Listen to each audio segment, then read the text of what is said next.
Eu gostaria que você abrisse sua Bíblia, ou senão, você vai passar aqui, né, Ana? O texto de Neemias, capítulo 3. Seria interessante que você abrisse sua Bíblia, se você tiver o caderno, anote, porque é interessante que há um mês que eu estou preparando essa palavra e veio justamente hoje, né? Quando fala sobre o que eu vou falar hoje. E ontem nós tivemos essa notícia dessa criança e é muito triste, né? Muito triste mesmo. Enfim, coloca lá. Capítulo 3 de Neemias, versículo 3. Diz assim: E a porta do peixe edificaram os filhos de Hassenaá, a qual emadeiraram e levantaram as suas portas com as suas fechaduras e os seus ferrolhos. E ao seu lado reparou Meremote, filho de Urias, filho de Cós. E ao seu lado reparou Mesulão, filho de Berequias, filho de Mesezabel. E a seu lado reparou Zadok, filho de Baaná. E a seu lado repararam os tecoitas, porém os seus nobres não meteram o seu pescoço ao serviço do seu Senhor. Só até aqui. Hoje eu comecei algumas semanas atrás, eu comecei a falar a respeito das portas que Neemias iria restaurar em Jerusalém. Eu disse na primeira vez que existem algumas características de Neemias para reparar algumas portas, ou seja, todas as portas. Ao total são 12 portas. Fala assim, 12 portas. São 12 portas que Neemias tinha que restaurar em Jerusalém. Mas para que nós pudéssemos restaurar algumas portas em nossas vidas, nós temos que ter algumas características de Neemias. Eu não vou falar todas elas, não sei se a Ana tem aí, daquelas 7, acho que não tem, porque eu não falei nada também. Mas nós temos que ter algumas características. E a primeira porta que eu falei foi a porta das ovelhas. E o interessante é que quando eu falei da porta das ovelhas, a primeira vez que eu falei a primeira porta a ser restaurada, a porta das ovelhas, quando nós passamos pela porta das ovelhas, nós restauramos o nosso sacerdócio. E uma das coisas que nós também restauramos, quando nós passamos pela porta das ovelhas, eu falei para Claudineia, nós restauramos o que, Cal, que eu falei para você no dia do seu trabalho, que tinha que ser restaurado? A consagração. Fala assim, consagração. E interessante também é que quando a Claudineia, eu disse para Claudineia no dia, eu falei, escuta, Cal, consagre o seu trabalho ao Senhor. Consagre tudo que você colocar nas suas mãos ao Senhor. Aí a Nanda comentou com a Claudineia, que ela consagrou as coisas da casa dela também, e do trabalho dela. E foi uma bênção, não foi, Nanda? Depois ela contando para a Claudineia as coisas que foram consagradas, que foram uma bênção. E a Claudineia, pelo que ela faz, o trabalho dela, ela começou a ter uma agenda. E nessa agenda ela não tinha mais espaço de tempo. Começou a se perder. Ela começou a se perder porque ela marcava tudo na cabeça, né? E esquecia, marcava num papel, né? E esquecia. Mas chegou um dia que ela começou a se perder. Eu falei assim, não, você tem que saber usar a sua agenda. Não adianta ter uma agenda. Fala assim, não adianta ter uma agenda. Você tem que saber usar. Não adianta você ter, por exemplo, um planejamento financeiro. Não adianta, a semana passada aqui a Camila falou a respeito do planejamento financeiro. Não adianta você ter uma planilha, que nem o Mateus passou para mim uma planilha, top, né? Não adianta você ter a planilha. Você tem que saber usar e tem que também usar. Não adianta só ter. né? E o interessante é que quando você tem algumas coisas e você começa a usar essas coisas, as coisas começam a funcionar. Quem já reparou isso? Quando você tem alguma coisa, algum planejamento, alguma coisa na sua vida, quando você começa a botar em prática, dá certo ou não dá? Mas se você não colocar em prática, nada vai dar certo.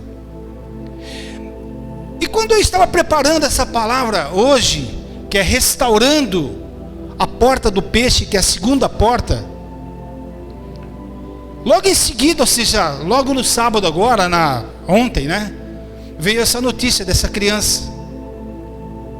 E me tocou muito, sabe? Me tocou muito porque a porta do peixe, ela fala justamente de evangelismo.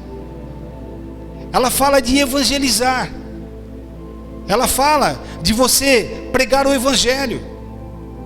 Ela fala de você abrir a sua boca. Ela fala de algo que Deus nos deu a comissão de fazer. Ele nos comissionou a fazer algo que a gente não faz.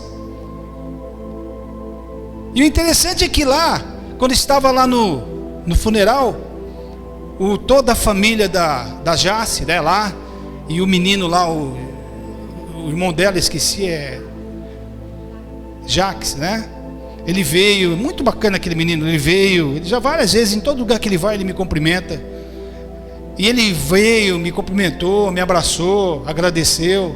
Falei, você não tem que agradecer não, você tem sim que viver agora, porque você tem mais filhos. Você tem agora que suportar essa situação e dar continuidade, porque você ainda está vivo. E ali me tocou muito, sabe, o jeito que ele veio falar comigo. Aí à noite eu tinha que falar sobre isso, sobre esse restaurar a porta do peixe. E eu vou começar a falar aqui o que é e por que restaurar a porta do peixe. Por que eu devo achar que isso tem alguma resolução, alguma coisa a ver com a minha vida? Restaurar a porta do peixe. Só para vocês terem uma ideia, o peixe sempre foi, mas naquela época era mais, o peixe sempre foi uma dieta, ou seja, fazia parte da alimentação do povo daquela época, porque a grande maioria era pescador, agricultor, e eles faziam, e eles tinham o peixe como sendo um dos alimentos mais preciosos naquela região, naquela situação. E a porta do peixe, quando em Jerusalém, né, tinha as portas, as 12 portas, uma delas era a porta das ovelhas, que eu falei que era quando as ovelhas entram, ou seja, é onde as portas estão abertas, porque a porta das ovelhas não tem trinco, nem por dentro nem por fora, então entra quem quiser. E eu falei, eu expliquei, eu não vou voltar a isso, mas a porta do peixe, ela era uma porta que ficava aproximadamente a 50 quilômetros do mar Mediterrâneo, ao ocidente, ao oeste do mar Mediterrâneo. Então as pessoas vinham, os pescadores vinham naquela época, eles tiravam o peixe nas redes, iam até a praia, e naquela época eles traziam o peixe no caçoar do jumento. Quem sabe o que é caçoar? Quem é da Bahia sabe. Quem sabe o que é caçoar? Caçoar é tem aqueles, é o tipo daqueles cestos, né? Sabe, né? Aqueles cestos. Então, o que acontecia? Eles enchiam as caçoás do jumento, vinham da praia até o local, e o interessante é que eles saíam de lá da praia e iam a pé, andavam até quase 50 quilômetros para chegar na porta do peixe. Eles chegando na porta do peixe, eles entregavam lá para que fosse comercializado aqueles peixes. E a palavra peixe no grego significa ictus. Ictus era a palavra, o grego. E o interessante é que ictus, todas as palavras de ictus, I, C, T, U, S, ela tem as iniciais da frase Jesus Cristo, Filho de Deus, Salvador. Repita comigo: Jesus Cristo, Filho de Deus, Salvador. Essas são as iniciais da palavra peixe no grego. Então tem tudo a ver com o que nós vamos falar hoje. Tem tudo a ver com o que nós vamos começar a falar hoje. E o interessante é que naquela época de Jerusalém, quando Jerusalém ele passou por aquela turbulência toda, Jerusalém começou a passar por perseguição. E ela começou a ser perseguida, mas só que não era perseguida, não era por mais nada menos que o governo. O governo naquela época começou a perseguir. Agora, em 2 Timóteo, se a Ana tiver aí, 2 Timóteo no versículo, 2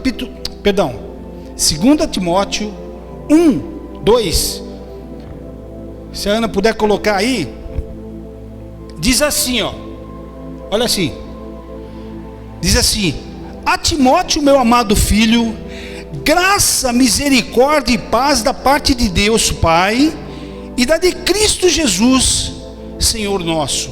Essa é uma carta que Paulo escreve para Timóteo, a segunda carta que Paulo escreve para Timóteo, porque a primeira carta que ele escreveu, Timóteo falou do crescimento da igreja. Para vocês terem uma ideia, Timóteo era um dos líderes de Coríntios, e ele tinha naquela época, a metade da cidade, da cidade de Coríntios, era tudo crente, era tudo cristão.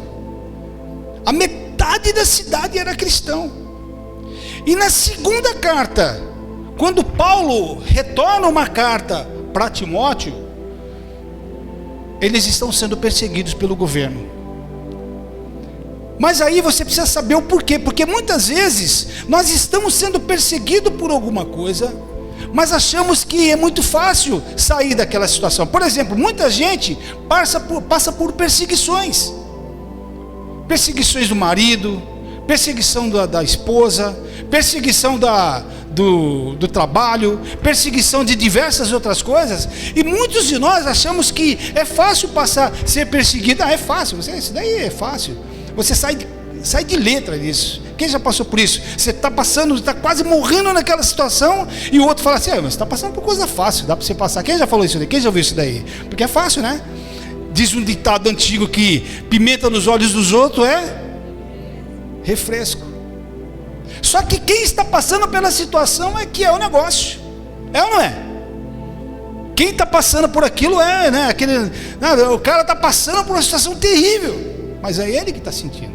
A dor é dele, não é do outro. A Claudineia é muito com essa parte, né, do trabalho dela.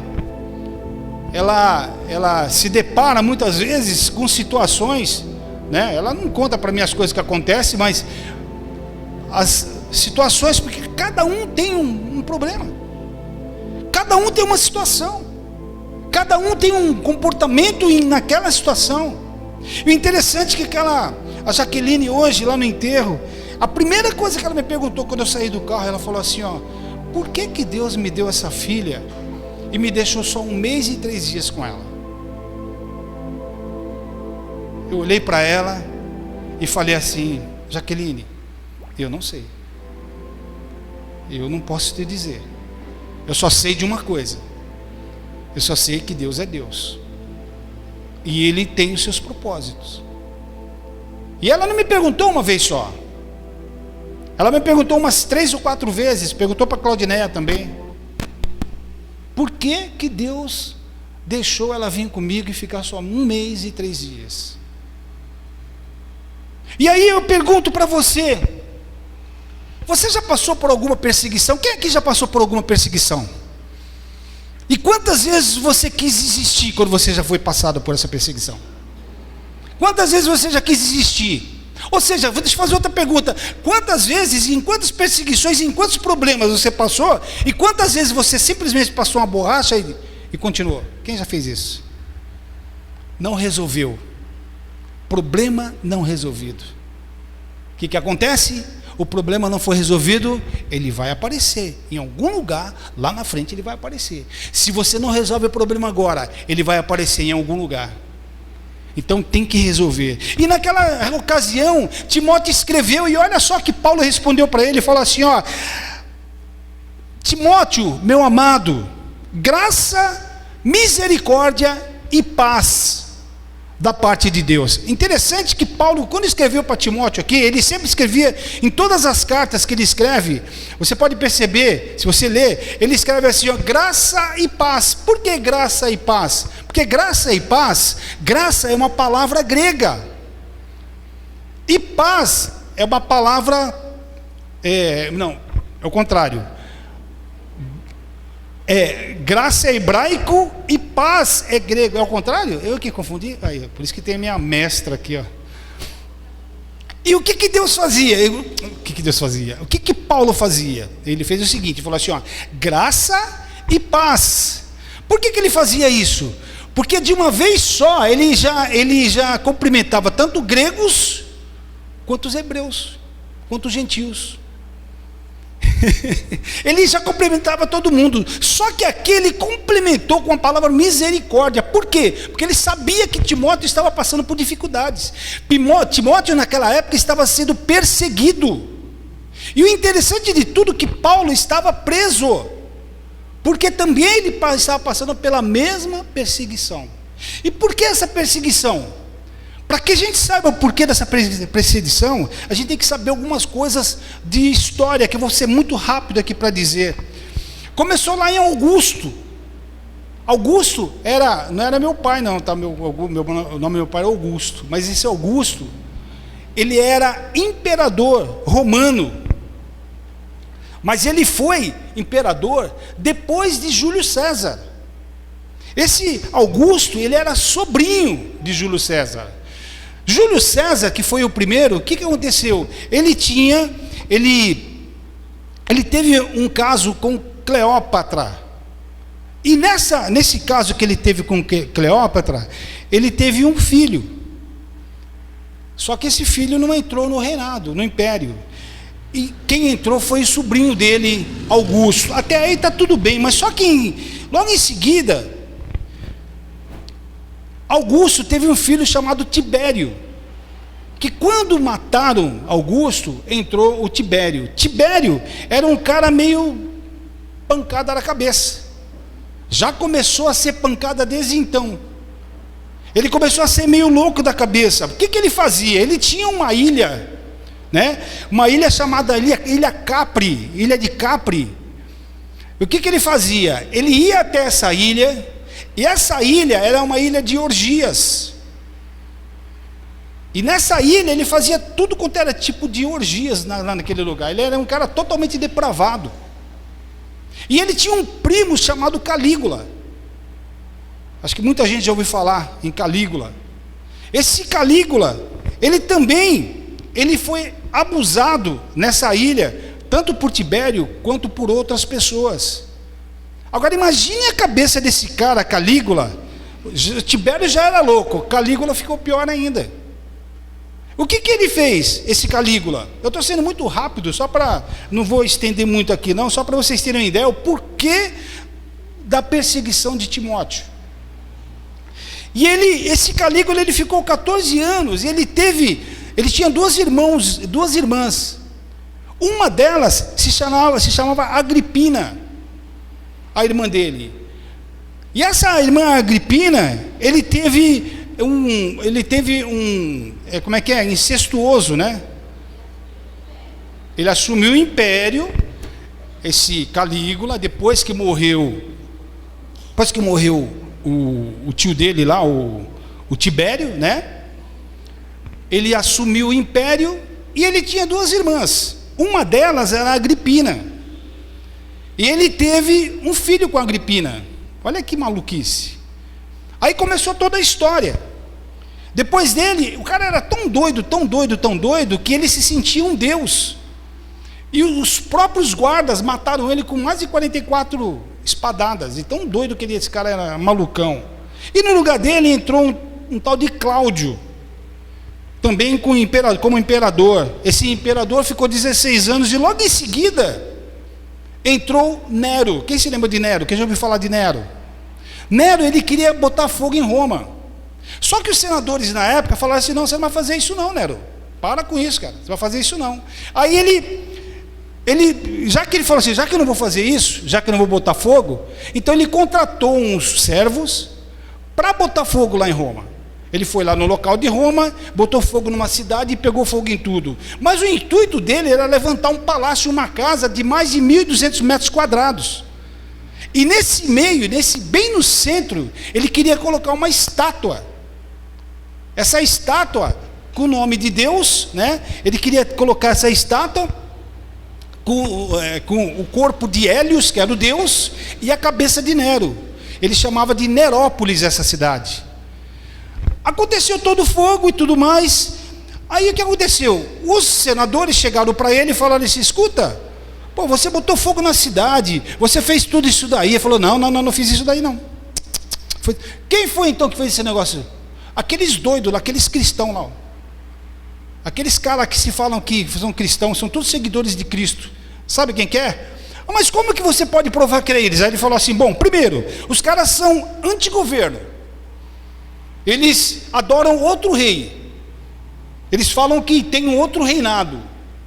Então eles são anti-governo. Segunda coisa, eles são infratores. Eles se encontram às escondidas. E realmente eles se encontravam, os crentes se encontravam às escondidas, para orar e tal. Mas ele falava que se encontravam às escondidas. Terceiro, eles são desviados sexuais. Nero falando isso para os senadores: são desviados sexuais. Por quê? Eles fazem festas, eles fazem orgias. E as festas eram a festa do tabernáculo, e ele falava isso daí. Terceiro, eles são canibais. Mas por que eles são canibais? Porque o líder dele, que é Jesus, né, que segundo ele dizia que se não comer da minha carne e não beber do meu sangue... Você vê a loucura do cara, e o cara como é bom nos argumentos dele, né, meu? O cara falou assim, ó, o cara é louco. Eles são canibais. E terceiro, eles falaram que ia botar um incêndio. Sabe aquele negócio de incêndio do fogo, né? Fogo de Cristo. E hoje nós incendiamos. Então Nero era um maluco, mas ele conseguiu convencer os cidadãos, os senadores. Com isso, Timóteo mandou uma carta para Paulo pedindo socorro. Só que Paulo estava preso, passando pelo mesmo problema. É uma situação terrível.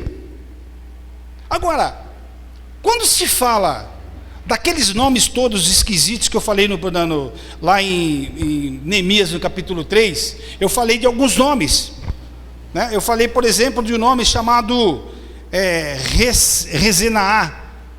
Rezenaá, se a Ana colocar aí. Oi? É o 3, versículo 1, 2 e 3.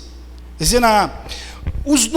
Esses nomes têm uma ligação íntima com o propósito do sentido espiritual da porta do peixe. Por exemplo, Rezenaá significa luz. Quem que é a luz do mundo? Jesus. Meremote significa alturas, elevado, engrandecido. Ou seja, tudo aponta para Cristo. O nome de Meremote. Outro, Mesulão. Lá em João 15:15 diz que eu não vos chamarei servos, vos chamareis amigos.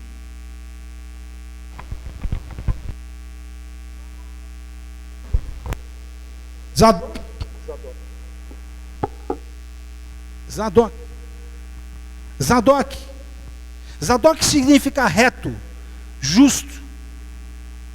E o outro eram os teconitas, que eram os filhos de Tecói, que eram homens firmes. Então todos eles tinham uma ligação direta com o propósito espiritual da porta do peixe. E a porta do peixe, ela tem duas coisas, que agora eu vou começar a falar, que são super importantes. A porta de peixe, a primeira coisa, fala de expansão e crescimento. Fala assim, expansão e crescimento. A Claudiné hoje falou a respeito de nós evangelizarmos. Tem um pregador colombiano, ele tem um livro, e nesse livro, ele fala, ele dá o testemunho dele de que Lá em Bogotá, a igreja dele era muito grande. E na época, o que ele fazia? Quando começava o culto, ele saía do culto, deixava a liderança para um dos dele lá, dos liderados dele. Ele saía de carro em volta de Bogotá, em todas as igrejas grandes de Bogotá, lá na região dele. Ele saía.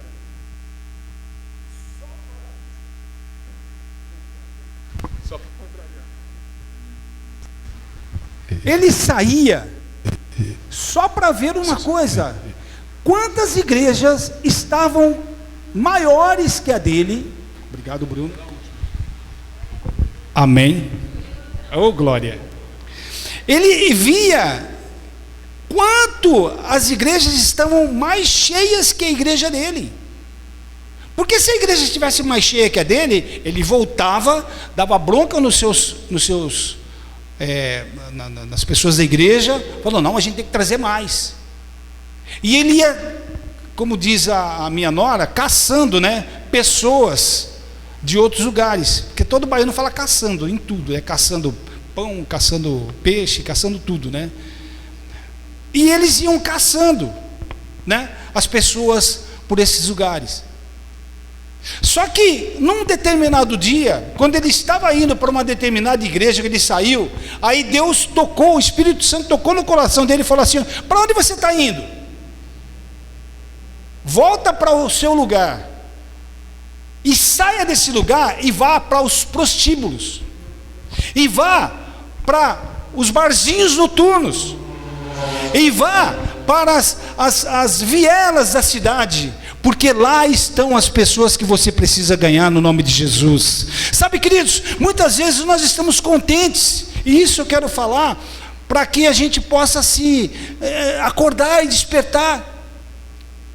Quando se fala de evangelismo, quando se fala de expansão e crescimento, fala-se em expansão de pessoas.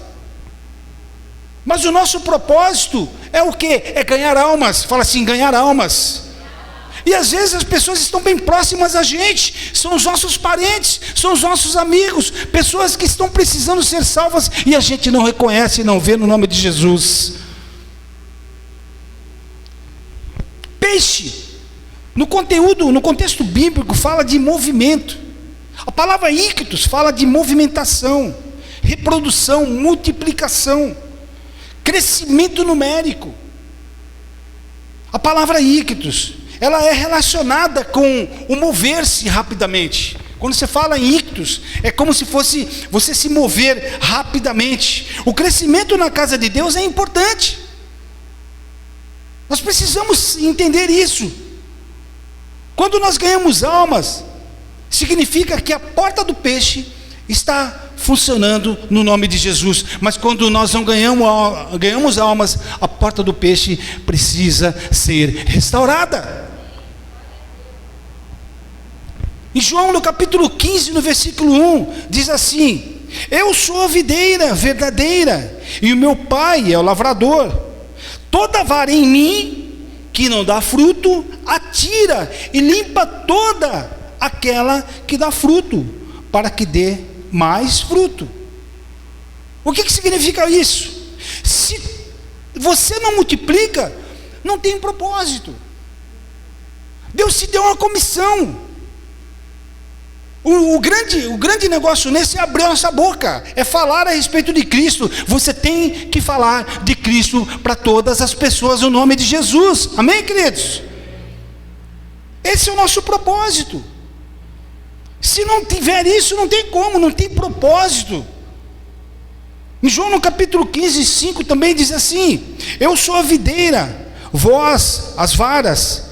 Quem está em mim e eu nele, esse dá fruto, muito fruto, porque sem mim nada podeis fazer. Eu quero fazer uma pergunta para você diante disso: você frutifica? Quem aqui frutifica? Quem aqui ganhou uma alma nesse ano? Nós estamos devendo.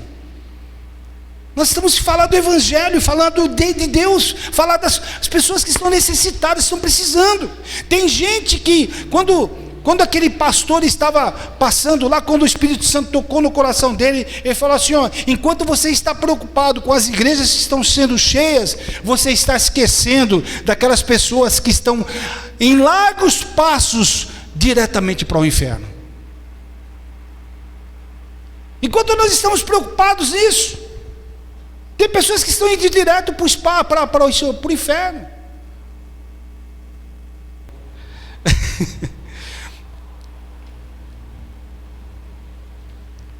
Você frutifica? Você pensa naquela pessoa que está perdida do lado da sua casa, no seu trabalho? O que nós temos que fazer? Abrir a nossa boca e falar do Evangelho para as pessoas que estão do nosso lado. E não é, sabe, você não é pastor, não é apóstolo, não é profeta, não precisa ser. Nós temos uma missão. Essa missão foi dada para todos nós. É só abrir a nossa boca. Em João, capítulo 15, versículo 8, diz assim, versículo 8 diz assim: nisto é glorificado meu Pai, que deis muito fruto, e assim sereis meus discípulos. O que caracteriza o discipulado cristão é a expansão, crescimento, a multiplicação. Restaurar é me perguntar se eu estou me movendo no reino de Deus, tanto no evangelho da graça quanto no evangelho do reino. Peixe fala de pessoas pecadoras. Agora deixa eu falar uma coisa para você que talvez vai te impactar. Eu falei aqui a respeito do evangelho da graça. Fala assim: evangelho da graça e evangelho do reino. Tem uma diferença muito grande. Olha só o que diz em Mateus no capítulo 13, versículo 47, que vai impactar a sua vida, que vai dar um toque na sua vida, que vai te alertar. Olha só, está dizendo assim, 47 e 48, Mateus 13, 47 e 48, estou deixando a Ana doidinha lá, né, Ana? Diz assim, ó: igualmente, olha lá, o reino dos céus, evangelho da graça, ó, igualmente, o reino dos céus é semelhante a uma rede lançada ao mar, e que apanha toda a qualidade de peixes. Fala assim: toda a qualidade de peixe. Agora no 48, olha só, isso que vai tocar em você, vai ver direitinho, olha só. E, estando cheia, quando a rede está cheia, a puxam para a praia, e assentando-se, quando os pescadores se assentam, eles apanham para os cestos os bons peixes, e os ruins, o que eles fazem? Significa que no reino de Deus existem peixes bons e peixes ruins. Ou seja, peixes bons vão para o reino, peixes ruins não. Que peixe você é? Você é peixe bom ou você é peixe ruim? Você já parou para pensar sobre isso? Ou seja, nem todos os peixes vão entrar no reino do céu. Nem todas as pessoas. Isaías no capítulo 42, no versículo 14, diz assim, vou deixar a Ana mais louca ainda, e diz assim: e esse evangelho do reino será pregado em todo o mundo, em testemunho a todas as gentes, e então virá o fim. Aqui está falando sobre as boas novas, o evangelho da graça. Hoje, queridos, nós falamos e nós evangelizamos no evangelho da graça. Hoje nós falamos do evangelho da graça. O evangelho do reino pode ser no milênio, quando Jesus voltar e estiver com a sua igreja. Sabe o que significa isso? Significa o seguinte: que Jesus vai voltar, e pode voltar hoje. Você está preparado? Se Jesus voltar hoje, como você está? Se Jesus voltar agora, para onde você vai? Foi isso que eu perguntei lá lá no cemitério. Porque no cemitério a gente pergunta isso: para onde você vai? Nós pregamos o Evangelho da Graça. É interessante que o Evangelho da Graça hoje é tudo maravilha, queridos. Hoje você pode ver que tudo vale. Esses dias mesmo eu estava vendo a respeito de um cidadão aí que se transformou, ou era, não sei, mas enfim, ele se declarou trans, JA, famosíssimo, mas é só um dos. E diz que é normal. O Evangelho da Graça é normal. O Evangelho da Graça vem do jeito que você está e fica do jeito que você está e ponto final. Não tem que mudar em nada. É tudo oba-oba. Está parecendo, sabe, aqueles anos 70 lá dos hippies, paz e amor. Faz o que quer e tudo bem. E não é bem assim. Interessante é que quando nós falamos da porta do peixe, nós falamos que a porta do evangelho, a porta das ovelhas, ela não tinha tranca, mas a porta do peixe tinha uma tranca, e essa tranca era por dentro, e não era por fora. Ou seja, quem entrava só podia sair e não entrar. Por que isso daí? Porque a grande realidade é o seguinte: nós entramos pela porta das ovelhas, nós aceitamos Jesus, nós somos tratados pelas portas das ovelhas, nós somos tratados no reino, nós somos adquiridos no reino, e nós somos o quê? Enviados para fora da porta do peixe. A porta do peixe se abre para que a gente saia. É para sair do reino? Não, não é para sair do reino, é para sair para evangelizar. Nós temos que sair para falar da palavra de Deus. Nós temos que sair para falar de Deus para as pessoas. E nós somos tratados lá na porta das ovelhas. Para que isso ocorra. Isso daí é tão interessante que na igreja primitiva, eles fizeram o papel deles. Em 64 anos na igreja primitiva, eles evangelizaram o mundo inteiro naquela época. Em 64 anos. Eles conseguiam evangelizar o mundo inteiro. Interessante que naquela época não tinha Instagram, Facebook, não tinha televisão, esses negócios aí, não tinha nada disso. Era no boca a boca. Tem um pastor de Pernambuco, não esqueço, Uri Oswaldo, ele falou que na época que a igreja mais evangelizou, e principalmente a igreja, a Assembleia de Deus, foi quando não tinha nada disso, de negócio de mídia. Não tinha Zap, não tinha Facebook, não tinha Instagram, não tinha nada. O que acontece? Era no boca a boca. E ele disse que tinha um cara muito rico na época, que ele entrou no cinema naquela época, e ele entrou no cinema, não gostou do filme, saiu do cinema e foi lá na Praça da Sé. Ele sentou na Praça da Sé, lá nos anos 20, né, mais ou menos. O cara estava sentado e apareceu uma menininha com um panfleto da Assembleia de Deus, entregou na mão dele, e ele sentiu no coração de ir na igreja. Ele foi lá na igreja, a igreja estava fechada ainda, os obreiros olharam: o que o senhor quer? A moça me entregou assim, esse panfleto, eu queria ver como é que funciona esse negócio. Aí ele falou: tá bom, pode entrar. Ele entrou, começou o culto, o pastor fez o apelo e aceitou Jesus.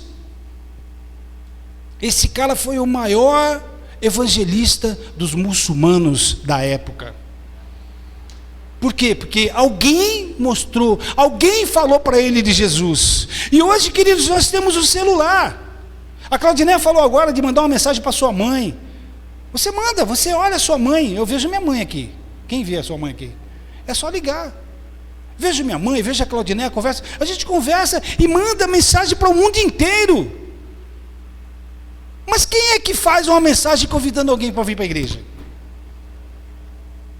Quem é que manda uma mensagem convidando alguém para vir para a igreja? Quem é que manda uma mensagem falando de Jesus para alguém? Muitas vezes nós estamos interessados em outras coisas. E eu vou dar aqui algumas dicas, se você quiser anotar. Em Atos, no capítulo 1, versículo 15, o crescimento começou tanto que, no livro de Atos, no capítulo 1, versículo 15, tinha mais ou menos 120 pessoas, ou seja, de cristãs. Em Atos, no capítulo 2, no versículo 41, quando Pedro pregou, tinha quase 3.000 almas. Em Atos, no capítulo 4, no versículo 4, tinha quase 5.000 almas. Em Atos, no capítulo 2, no versículo 47, todos os dias o Senhor acrescentava mais pessoas. Ou seja, nós temos que sair dessas quatro paredes, nós temos que usar o que nós temos, para nós podermos trazer as pessoas que estão perdidas lá fora, que elas precisam ouvir o Evangelho do Reino. E é através de nós, é através de, sabe, eu e você, nós precisamos fazer isso. Nós precisamos tirar aquelas pessoas da beira do inferno. Nós precisamos fazer isso. Em Atos, no capítulo 17, no versículo 6, diz assim: e não os achando, trouxeram Jason e alguns irmãos à presença dos magistrados da cidade, clamando: estes que têm alvoroçado, transtornando o mundo, chegaram também aqui. Olha só que esse texto fala, em algumas versões, falam que, não sei se essa aqui está, clamando, alvoroçado. Alvoroçado, em algumas versões está dizendo transtornado. Ou seja, o que é transtornar? Transtornar é você, sabe, como é que eu vou falar? É você alvoroçar, é você falar as coisas que sabe, mudar as coisas das regras. É você abrir sua boca e clamar e falar mesmo, tudo que tem que falar a verdade. Alvoroçar, alvoroçar é transtornar, é você modificar a ordem de uma coisa. Transtornar é você, sabe, é você fazer com que tudo aquilo que, sabe, desorganizar as coisas. E é isso que eles faziam, eles falavam de Jesus, eles transtornavam, eles desorganizavam as coisas que estavam lá, sabe, impactadas. E uma segunda coisa que também fala, também quando nós falamos da porta do peixe, nós falamos de evangelismo. No capítulo 4, versículo 19, capítulo 4 de Mateus 19, diz assim: vinde após mim, e eu vos farei pescadores de homens. Deixa eu falar uma coisa para você. Quando aqui a palavra fala de pescadores de homens, quando você pesca peixe, o que acontece? Você pesca o peixe e ele o quê? Ele morre, não morre? Porque você está tirando o peixe da água, ele morre. Mas Jesus aqui está falando de você ser pescadores de peixe, de homens. Não é para morrer, é para viver. Quando Jesus está aqui falando, ele está dizendo o seguinte: você vai ser pescadores de homens, você vai tirar aqueles homens que estão lá no lodo, que estão lá no lamaçal, aqueles homens que estão lá na favela, estão nas drogas, estão lá. Você é que vai evangelizar, você vai trazer esses homens de lá, essas pessoas de lá. O nosso evangelismo é uma missão nossa. Mateus no capítulo 14, versículo 16, sabe, quando os discípulos de Jesus chegam assim e falam assim, Jesus, manda aquele povo embora. Se você ler o texto, fala assim, manda aquele povo embora, que já não tem mais nem como dar comida para esse povo. Aí Jesus fala assim, manda a multidão embora, não. Jesus fala assim, manda embora, não. Jesus está dizendo que a igreja é que tem que alimentar aquele povo. Falou assim, não manda embora não, vocês é que tem que alimentar eles. Nós temos a obrigação de alimentar esse povo. Nós temos a obrigação de trazer esse povo. Nós temos a obrigação de trazer alimento para essas pessoas. Em Mateus, no capítulo 28, também não estou pedindo para abrir, porque se ler vai demorar muito. No versículo 18, diz assim: e chegando-se Jesus, falou-lhes, dizendo: é-me dado todo o poder no céu e na terra. Portanto, ide, ensinai todas as nações, batizando-as em nome do Pai, do Filho e do Espírito Santo, ensinando-as a guardar todas as coisas que eu vos tenho mandado. Eis que estou convosco todos os dias, até a consumação dos séculos. Amém. Sabe, ninguém poderá lhe resistir, está dizendo aqui. Quando você fala do Evangelho, quando você fala de Deus, quando você fala de Jesus sobre as pessoas, ninguém pode te resistir. Não é você que fala, você abre a sua boca, você fala, mas quem cumpre, quem faz é o Espírito Santo através da sua vida. A única coisa que nós temos que fazer, é abrir a nossa boca. Em Marcos, no capítulo 16, versículo 15 diz assim: ide por todo mundo e pregai. Olha que interessante, pregai no grego é querigma. O que era querigma na época? Quando o imperador ele saía, quando ele ia visitar, por exemplo, uma comunidade, qualquer lugar, o que ele fazia? Ele mandava os seus súditos antes pregar que o imperador vinha. Ele falava assim: o imperador vai vir amanhã, se prepare que ele vai chegar. Sabe o que Jesus quis dizer com isso daí? Ele diz assim, Jesus está dizendo para todos nós o seguinte, eu que te nomeei porta-voz do meu reino, para avisar ao mundo que estou chegando, eu venho. Jesus está mandando nós como porta-voz para esse mundo, para saber e para dizer que Ele está chegando, Ele está voltando, no nome de Jesus, amém, queridos? Ele está nos enviando para isso. Lucas, no capítulo 27, 47, ele diz assim: em meu nome preguem o Evangelho. Em João, no capítulo 4, do versículos 7 ao 15, todos sabem aquela parte que Jesus, ele chega em Samaria, lá no local, ele encontra quem? Uma samaritana. E essa samaritana está lá. Interessante que é ao meio-dia, sol quente, deserto. Jesus está lá e aquela samaritana chega e fala assim: o que você quer? Interessante aí, sabe o que quer? E que samaritano com os judeus não se davam bem. Desde anos atrás não se davam bem. E os samaritanos, eles achavam que os judeus era a casta mais inferior. E os hebreus achavam também que os samaritanos era a casta inferior. Então um ficava brigando com o outro. Era tão ruim o negócio que os judeus diziam o seguinte, que numa bacia onde um samaritano lava as mãos, os judeus não lavam. De tão ruim que os caras são. E aí essa samaritana chegou e falou assim: quem é você? Falou assim, eu não vou contar a história, mas falou assim: eu sou Jesus, se você beber dessa água, você não terá mais sede.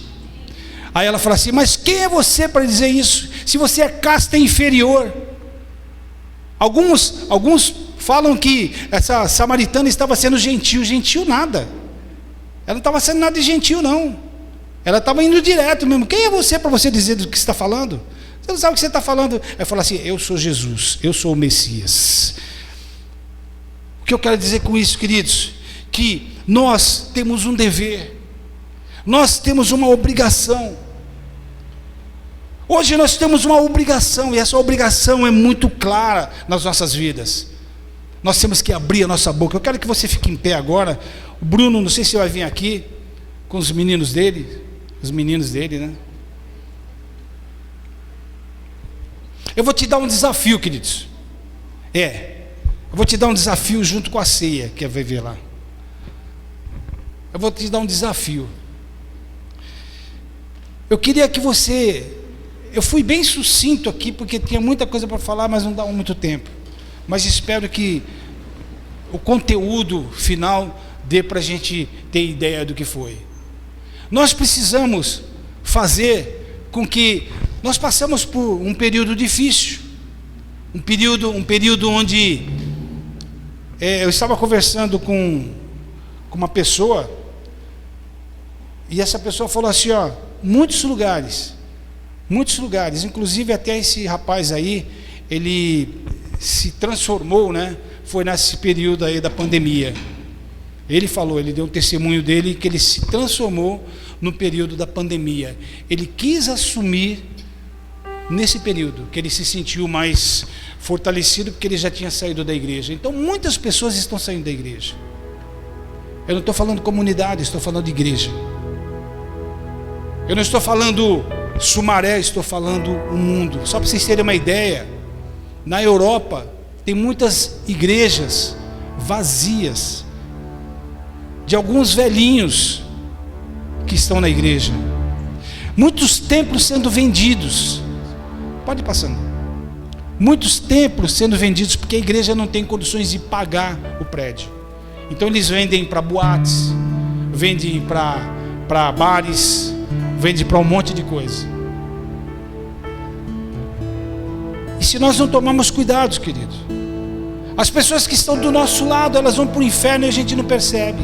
E nós temos a obrigação, porque Deus deu a comissão para mim. Então eu vou dar uma comissão para você.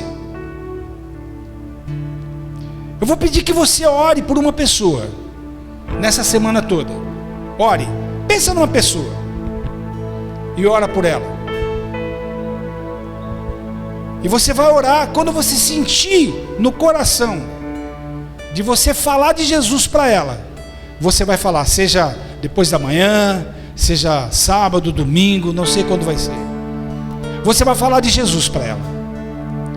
Você vai abrir a sua boca e vai falar de Jesus para ela. Você vai ficar uma semana orando por essa pessoa. Quem me entendeu, diga amém.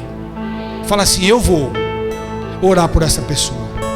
Seja quem for, pode ser seu parente, pode ser um amigo, pode ser um pai, mãe, seja quem for.